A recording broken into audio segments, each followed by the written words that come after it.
Today, I want to show you guys Quora. Quora is a question and answer website where questions are asked, answered, and edited by internet users, either factually, or in the form of opinions. If you are familiar with Yahoo Answers, then you'll already have a head start, because it's a very similar platform.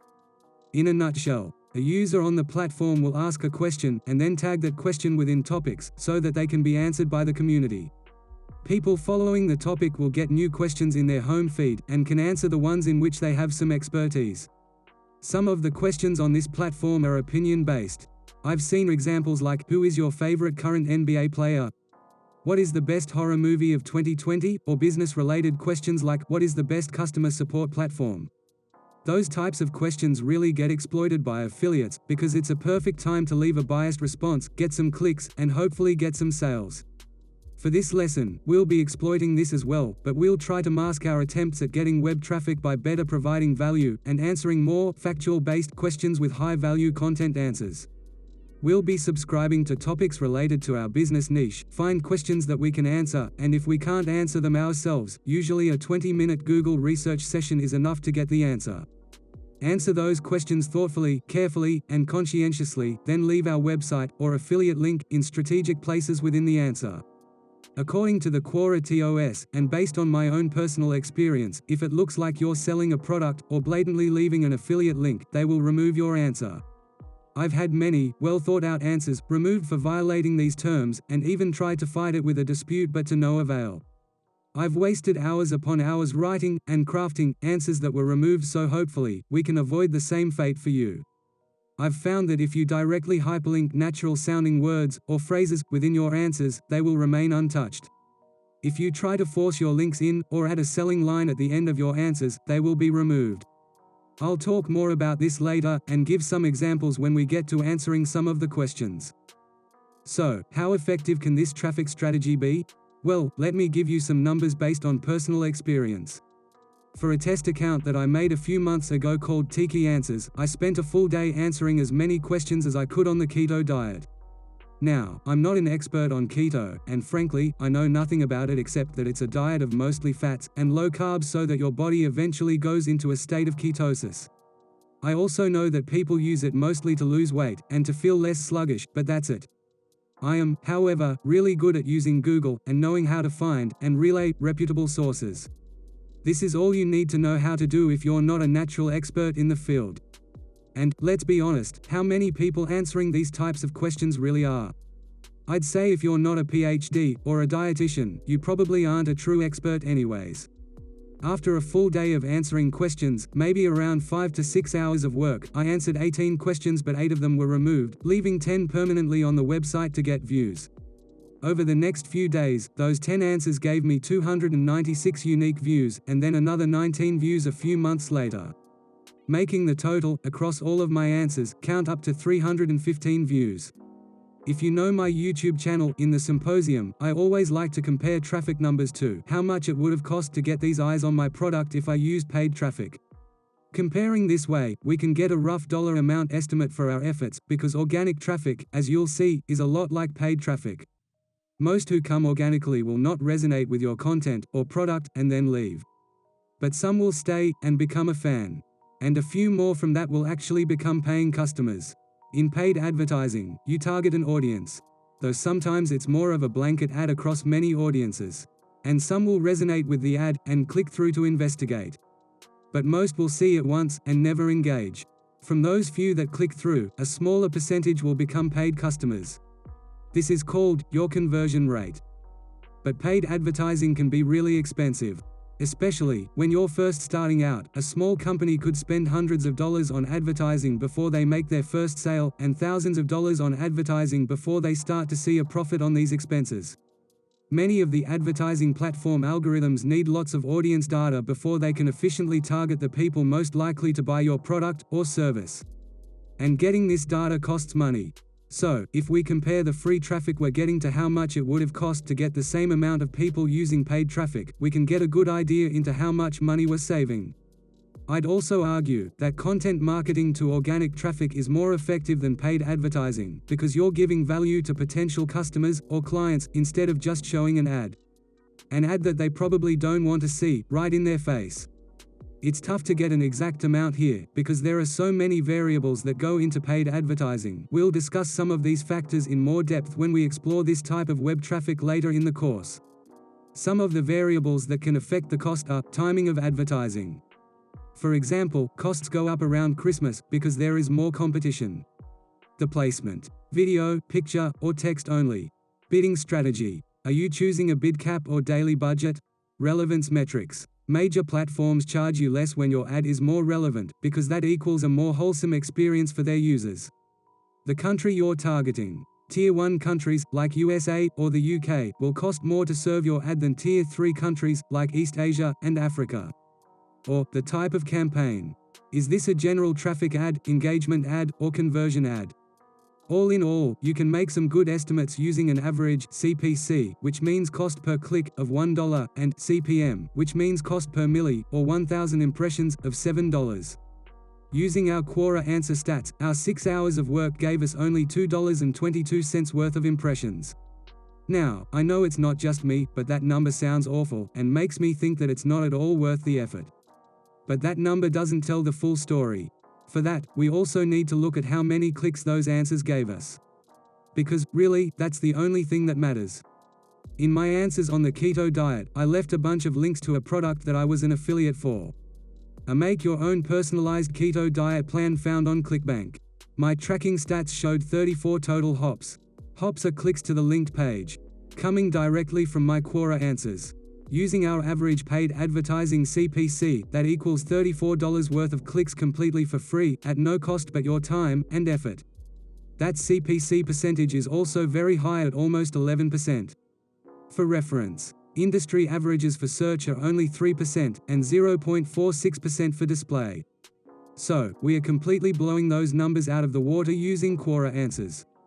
This is telling me that the people who are reading our answers are completely engaged in the responses, and are willing to explore the recommendations from authority members in that niche. This is highly targeted traffic, and most likely your desired audience who are reading your well-thought-out answers. Where else can you find such a large group of people who look and act most like potential customers? There is one more factor to touch on here, and that is the possibility of one of your answers going viral. The stats I showed were for average answers only. Most of what you write will just be seen by a few people. 10 to 30 at most.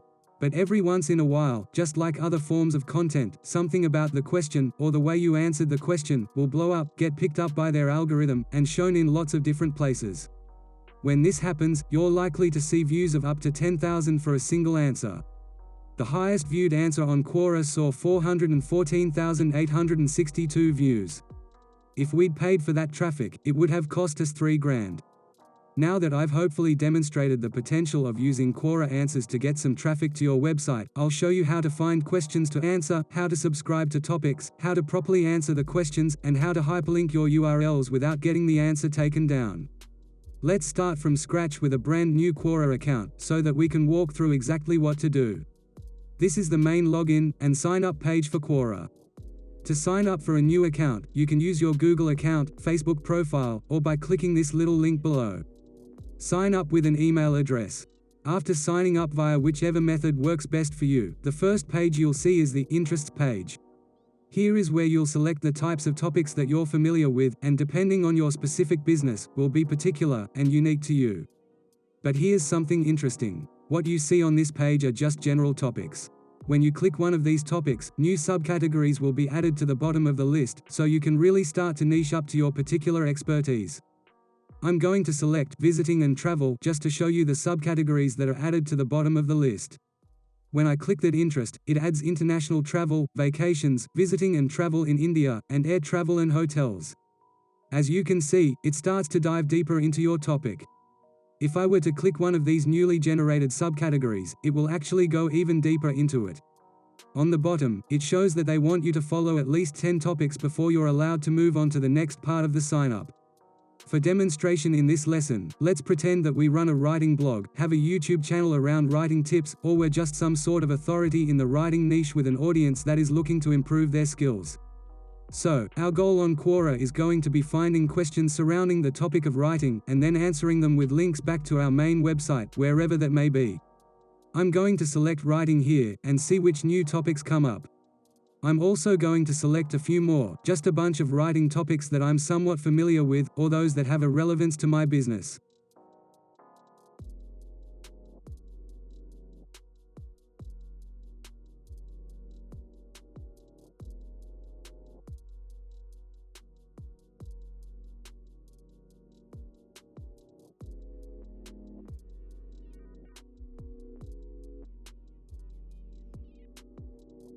Now, on the next page, it's going to ask you to select a few communities.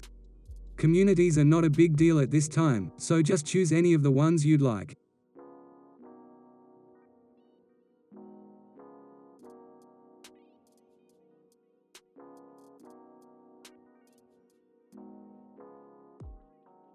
After selecting the topics and communities to follow, you'll land yourself on the home feed.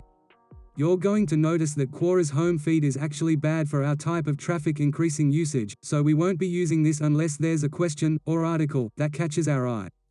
But before I show you what to do, first, we'll have to make a profile and bio. Quora doesn't let you start answering questions until this is filled out. So, I'm going to click the blue bubble at the top here, and then click the right arrow next to my name to access the profile page. We're going to want to add a profile picture, an expert credential, and a short description about yourself. If you went to school for the topic, or have a workplace name, you should put that in over here. Below that, there's a place to put the topics that you know about.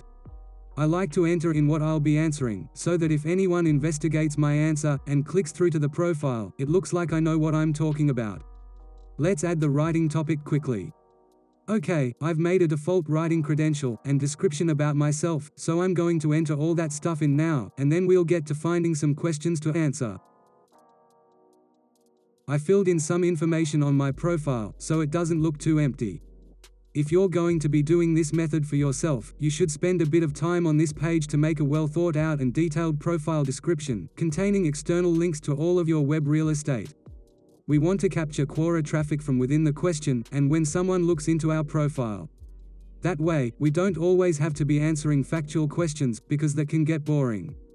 We can now also answer opinion-based questions, or participate in communities, and still get potential clicks to our website. We're going to go back to the home feed now, but I'm going to show a different way to find questions. One that is way more effective. In the search bar up here, you'll have the option to search Quora for questions related to a particular topic. To keep with the ongoing example, I'm going to type writing, click search, and you'll see that a bunch of questions related to the topic of writing are shown. But the problem with this page, and it's the same problem that we get on the home feed, is that these questions are not organized correctly, nor shown in a way that can represent the best use of our time. These questions are just way too old, followed by too many people, and have been answered by way too many experts, that any response we give will just get buried to the bottom of the post and probably never seen again. So, we need to find new questions to answer, so that we can be the first one on the page, the top answer, and be shown the most just in case the question, or answer, ever goes viral. And to do this, all we have to do is scroll down a bit, and sort by the last hour, or by the last day. I'll usually try the past hour first before moving on to the past day.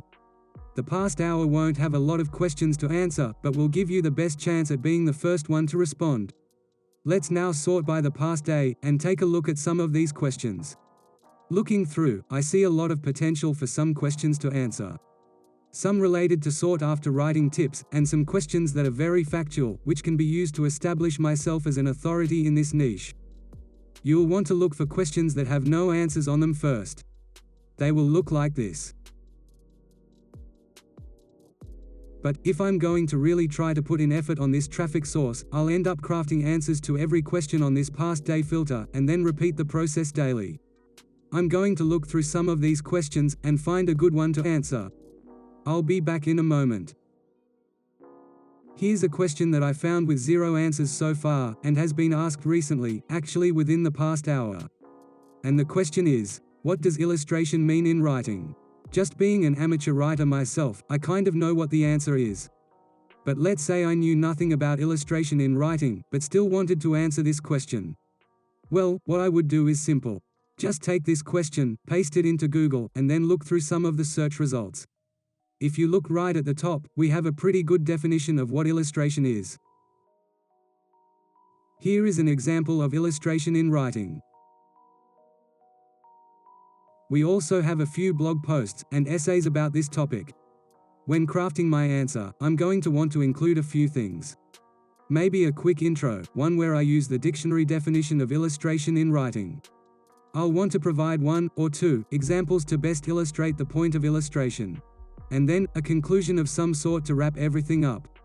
All I have to do, as a non-expert, is to go through a few of these top sources and Google links, take in what it has to say, and then regurgitate it in my own words. I've even seen people literally take exact identical paragraphs, and just copy and paste them into their own Quora answers. There isn't much plagiarism detection on this platform, so do it at your own discretion. But if you want to create genuine answers that stick around for a long time to come, because I'm not sure if eventually they'll create a content filter that catches this kind of stuff, then try to put what you learn into your own words. I'm going to pause the video now to explore some of these sources, and then craft a response to the question. Once we resume, I'll show you how to hyperlink properly, so that your answers don't get taken down. Okay, I've written a nice detailed answer to the question posed. Just a quick heads up, clicking the answer button below the question will create a new text field, so that you can begin crafting your answer. You'll see that I started with a definition. I explored some history and roots of the word to better explain what it meant. I also added a quote from a famous author, simplified the definition, and then added a few examples to better illustrate my point. Now, at the bottom of my answer, I wrote a little promo line to get people to come check out my website. This is not allowed. Any answers with obvious hyperlinks, or selling scripts, will either be caught by their content removal system, or by the community moderators. So, it's best to just delete that, and go about linking it another way. What I've found to work the best is linking natural text throughout the answer with your website link. Say, I've already written a blog post about this answer, and even if I didn't, I did spend a lot of time crafting this response. So, I'd just take this, and repost it again on my blog. The best place to link my website would probably be the text right at the beginning that says, "to illustrate in writing." I'm going to want to bold the text, so it sticks out, and then add my hyperlink within that. We can even add a footnote to make it stand out more within the answer. Just a quick note. It's best practice to hyperlink URLs with their https:// equivalent, because sometimes, after a few minutes, the answer will delink the URL if it is just a simple www link. I'm going to try and find one more spot in the text that I can hyperlink. This time adding a footnote to the same place, just to increase our chances of someone who is reading this question to click through to our website. When I'm finished, I'll just click post, and then make sure that both my links are working.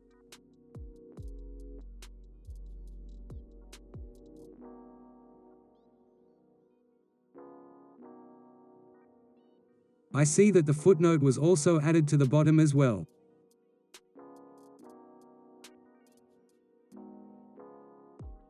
And all done. Now, I can keep repeating this process by searching for a particular niche topic, sorting by past hour or day, answering all of the questions, and then including links back to my website.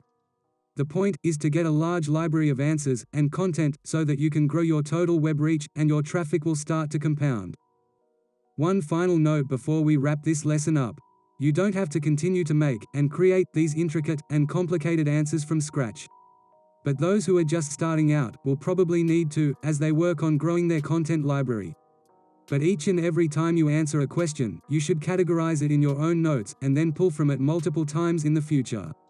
If you have written educational articles, blog posts, or YouTube videos, you can also use that past content for your Quora answers. All you'll have to do is copy, paste, and edit into answer format for the relevant questions. Content that you create should never be one and done. Meaning, you post it once, and in one place, and then let it go forever. You should be continually coming back to the content, and using your past efforts to make your future work easier. This is a great example of working smarter, not harder. Spend time once making it perfect, and then use it multiple times in the future. Many of the best writers and content creators do this often. It's impossible to keep coming up with fresh content day in and day out. We are only human. An example of this is Ryan Holiday, who I've seen do this frequently since the beginning. His new content is often just his old blog posts and articles, respun to fit the current medium. Like, in the new course Read to Lead, a lot of the daily lessons are taken directly from his oldest blog posts. Very rarely do you see people make brand new, fresh content. And even if so, it's only a few times a year. Thanks for watching, and I'll see you in the next lesson.